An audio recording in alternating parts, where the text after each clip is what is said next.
Hey guys, it's Welshe. Not a typical video I'd make, but I thought I would make this series to help anyone, or at least inform some people out there in the open universe to make a server of some sorts. First off, what do you plan on doing? Do you plan to host a TeamSpeak server, or any like voice, mumble, whatever server, and web hosting, or if you just want to host one server and that's it? I'm going to explain what unmanaged and what managed means in terms of servers. That means you can make a decision for yourself which one sounds relevant to your needs. Managed. When it comes to managed game servers, most hosting companies do have very simple control panels to restart the server, stop the server, start from scratch, blah blah blah, installing mods. When it comes to unmanaged servers, you pretty much have full control over the OS that you install, but some companies do restrict the OSs you install, so please look out for that.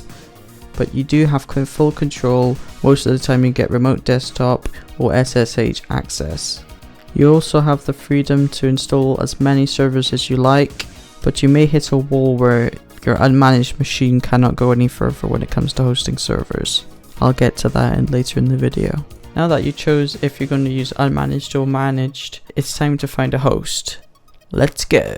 Typically when looking for a server host, you want to look out for these following things. A good network. I say this because they could have the best hardware, but the backbone network, which is like one of the main things for hosting a server, could have really horrible packet loss and very low speeds and constantly being DDoSed. Good hardware. When hosting game servers, this is most important. You don't want a server host using old hardware from 2007. I think that's self-explanatory. Good support, especially if something goes wrong with the server that's out of your control. I think that's pretty self-explanatory. I would recommend looking at reviews when it comes to this sort of thing. High uptime. If the uptime is under 98%, I wouldn't recommend going with the host. This is another thing to note, guys. Some hosting companies restrict game server hosting due to the high CPU activity. On hosting any servers that require a lot of RAM, you're going to need to compensate that with your package that you're going to choose with a certain server host company. So you're going to have to figure that out before you get it.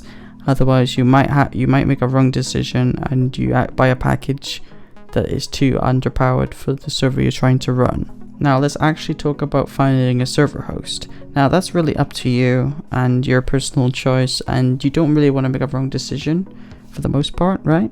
But I would personally avoid any managed game server hosters that are on the main first page when you type in game server host, because mostly they get DDoS to absolute hell all the time, 24/7, and your server's going to go down a lot. You're going to have problems with support because there's so many customers, and to be honest, I don't think that's worth your time. Personally, I would recommend NFO servers. They host managed, VPS, and dedicated servers, although I doubt you can afford dedicated servers.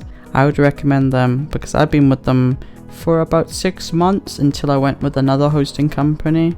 They have awesome support.